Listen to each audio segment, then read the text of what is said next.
Hey guys, Jess here from Knockout Print Shop, and today I have a video for you about why I think that YNAB, or You Need a Budget, is better than paper planning when it comes to budgeting and managing your finances. Okay, so for a long time I was using kind of a mix of things to manage my finances. I was using Excel, which I still kind of do, Mint, I was using EveryDollar, the Dave Ramsey app, and kind of using a little bit of paper planner stuff. And it was working pretty well as far as allowing me to track my finances kind of month over month and see how much I was spending in each area. And that's how I used Excel. And then Mint allowed me to kind of set a budget and then each transaction move it to the right category and see where I was at any given point in that budget. And then as far as using my planner, I would use that just as a reminder to pay bills and things like that, and a little bit of bill tracking. But I've mostly used technology for managing my finances and doing budgeting. A couple months ago, I finally jumped on the whole YNAB bandwagon. I was super skeptical, and I hate paying for apps and software when I feel like I can do the same thing without paying for something. But I have to say I'm a total convert and I love YNAB, and I wanted to talk a little bit more about why I think YNAB, or just technology in general, can serve people better than doing finances and managing budgets using paper planners. Now, of course, disclaimer, if you prefer to do your budgeting and things with your planner and you're finding that is successful, it's helping you reach your financial goals, then of course continue with that. But this is just kind of my shtick on why I think that technology in this case wins when it comes to helping you manage your finances and reach your financial goals. So I have, let's see, look at my notes. I have 7 different reasons, kind of 6, two are very similar, as to why I think YNAB, or technology in general, trumps paper planners for budgeting. Okay, so number 1, and this is a huge win for YNAB. YNAB is kind of an all-in-one software. It allows you to manage your checking account, so you can use it like a check register for every single checking account and savings account you have, all in one.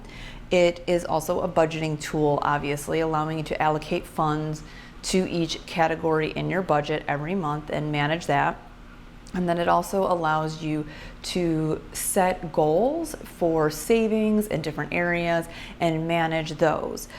The only thing YNAB doesn't do is pay your bills. So you still have to obviously set up your auto payment or bill pay out of your checking account or go to your different, write checks, do all that. So that's the only thing it doesn't do. But as far as all the other things, it does it all. So if you are currently using like a check register insert or using an old school check register and you aren't having success with that, YNAB does that. If you're using a budget planner and you aren't having success with that, YNAB does that. If you're trying to manage your sinking funds or long-term expenses or savings goals, YNAB can do that. So all of those things can be done with one single app. So that's one thing that I really like about it, because what I was having to do before was using like a check register app, and I was using Excel and Mint. So I was trying to kind of piecemeal all these parts together with a bunch of different technology and a little bit of paper, and now it's kind of all in one with YNAB. And I think YNAB, in my opinion anyways, and using it for the past 3 months, does trump pretty much any other financial software that I've used. I've used Mint, like I said, EveryDollar.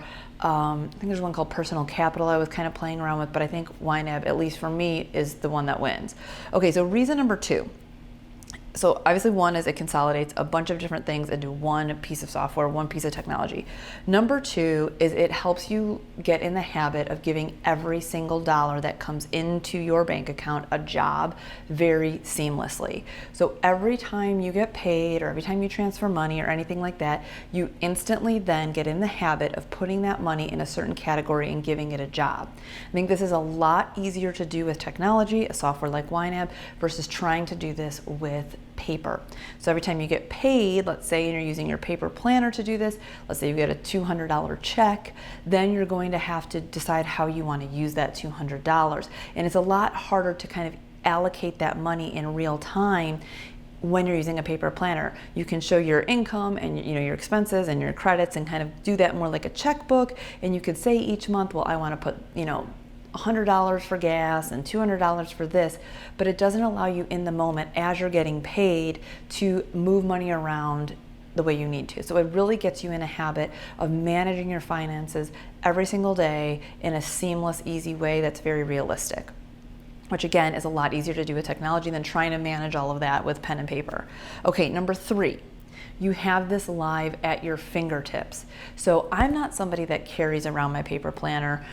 It just doesn't, this is not how I function. I don't really carry around much. And I really wouldn't want to be out and about and have to whip out my paper planner and go, okay, I have this much left in my grocery budget. I have this much left in my gas budget. I'd much rather look at my app and go, okay, we have $50 left this month in our dining out budget. So we need to be mindful when we go out to eat today that we're spending within that limit.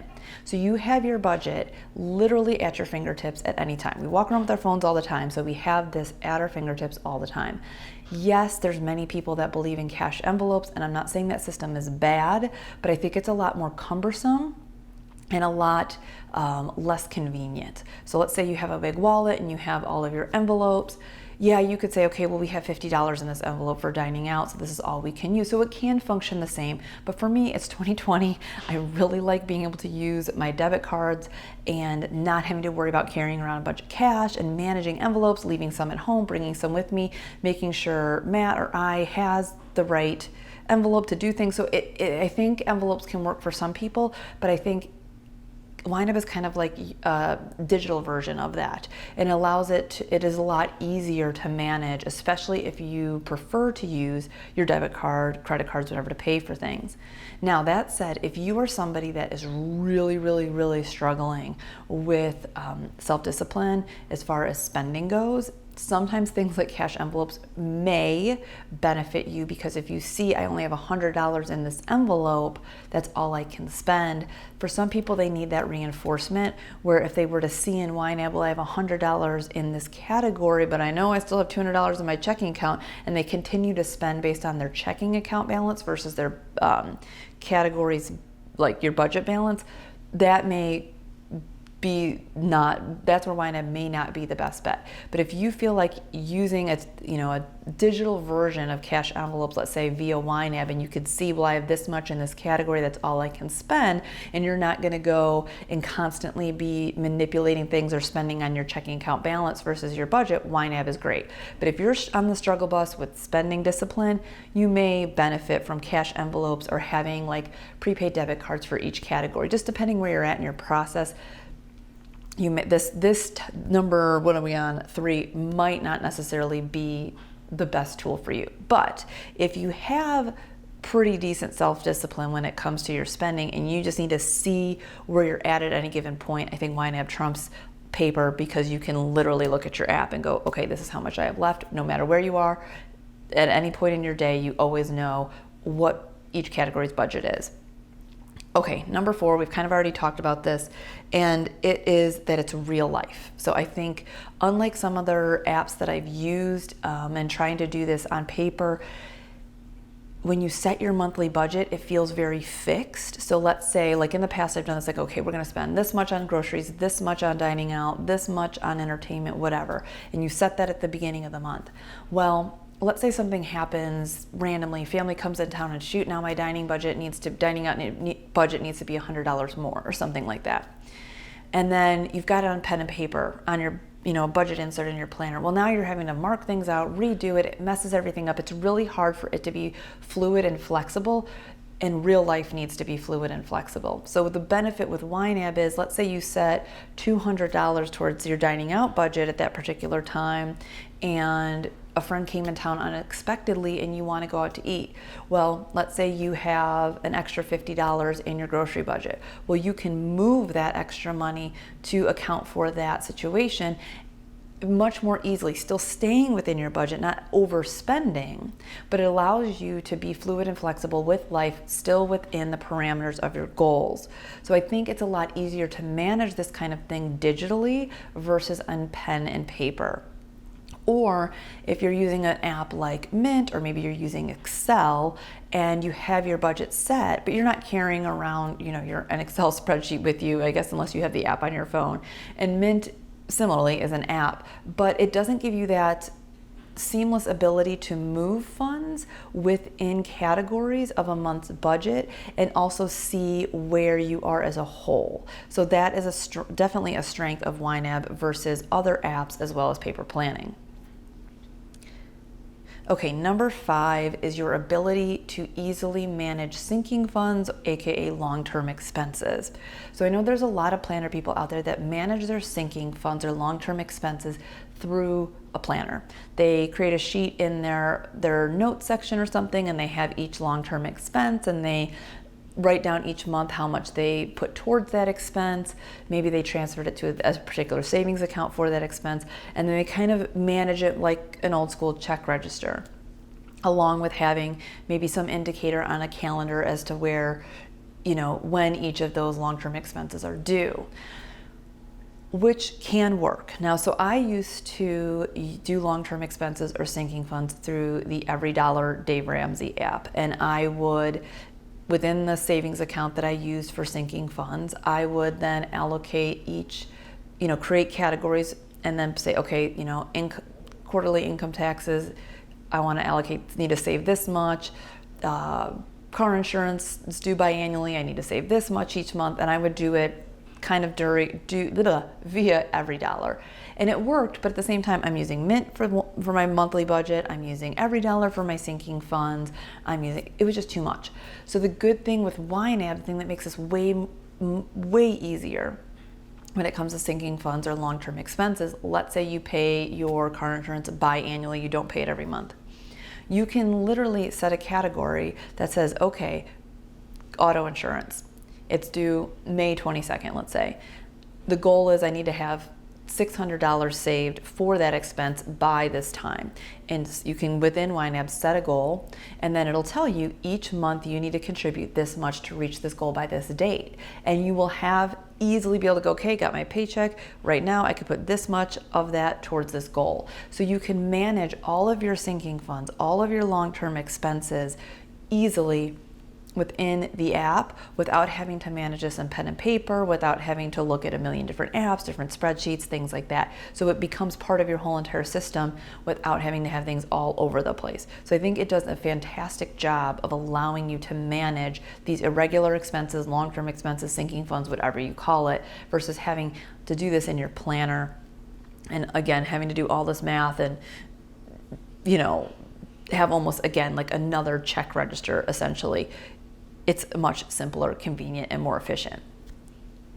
Okay, number 6 is it keeps you and your spouse, your family, your significant other, whomever, if you're doing finances together, on the same page. So you can both use the same login and look at your budget at any time. So you aren't having to, if you're using cash envelopes, you're not having to allocate different envelopes to each person, or having to, grab an envelope to go grocery shopping, or, having to manage this envelope system between multiple people. So having YNAB or some kind of software allows you to, with your spouse, family members, whoever's working on your finances with you, to in live time see exactly where you guys are and how much money you have left in each category, and communicate about your spending in a much more efficient way.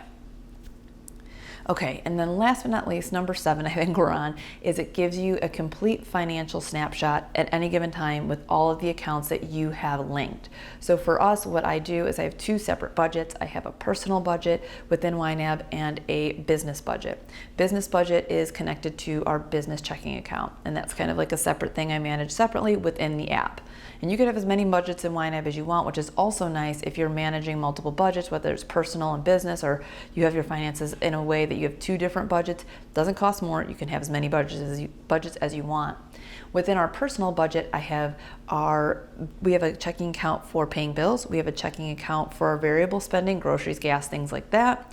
We have 3 different savings accounts, and I think I'm forgetting something, and our Amex, all connected into our kind of transaction accounts that we use on a regular basis. I also have linked our investments, our IRA, and our HSA. So at any given point, I can look at all of our finances at one time and see how everything's doing, how everything is working together, and any changes I need to make, which is very nice when you're dealing with, whether you're dealing with paying off debt, trying to save for something, dealing with investments, dealing with emergency spending situations, all of that, it's all right there. So you can make decisions based on every bit of your financial information that you have at your fingertips without having to like go into your planner, look for your sinking funds page, go look at when bills are due, and have all these different things to manage. So long story short, I am a huge proponent of digital finance management tools versus planning, pen and paper planner financial management. Again, everybody's different, and some people may have a killer system down with their paper planner that allows them to manage their checking account, allows them to manage their bill payment, their savings goals, their debt repayment, their investments, their long-term expenses. You may have a whole system that works really well for you with your paper planner, and that's totally cool. I just have found in my experience and with helping other people I know with their finances that once they get a system down digitally, they find themselves having a lot more success. So again, if you're using a system and it's not reaching your goal, helping you reach your goal, you may need to reevaluate your system. So if your goal is to save money and you don't find that your system's helping you save money, you probably need a new tool or system. If your goal is to pay down your debt and it's not helping you, again, if the system is not a tool to help you pay down your debt, maybe you need to get a new system. So just evaluate if the current system that you're using, whether it's digital or paper, is leading you closer to your goal. So I am, again, a huge fan of digital. I think YNAB, aka You Need a Budget, is fantastic. Again, I'm a very frugal person and I don't like to usually pay for software that helps me manage my money. At first I was like, this is kind of silly. I'm trying to save money. Why would I spend money to do that? So somebody like me who's super frugal about this stuff is a big fan. I would definitely, if you're interested, give it a try. So I have a link below for the 34-day YNAB trial. It is like an affiliate referral link. So if you decide to go beyond your trial, I do get a credit, but I'm not like this is not a sponsored video of YNAB or anything. I just literally am obsessed with YNAB and think it's excellent. So again, having been a Excel, Mint, all the apps, having my free system, thinking it was working for me versus now on YNAB, I think it's way better. I've been able to save more money for we want to buy a house. We've been able to save more money. We've been able to more tightly manage our budget. We've been able to stay on top of all of these pieces in a much more efficient way, not only with our personal budget, but also with our business budget. It has been huge. So let me know if you guys have any questions. Tell me if you are team digital or team paper planner when it comes to managing your finances. And if you want me to do a video about how I use YNAB for my business, I can tell you that as well.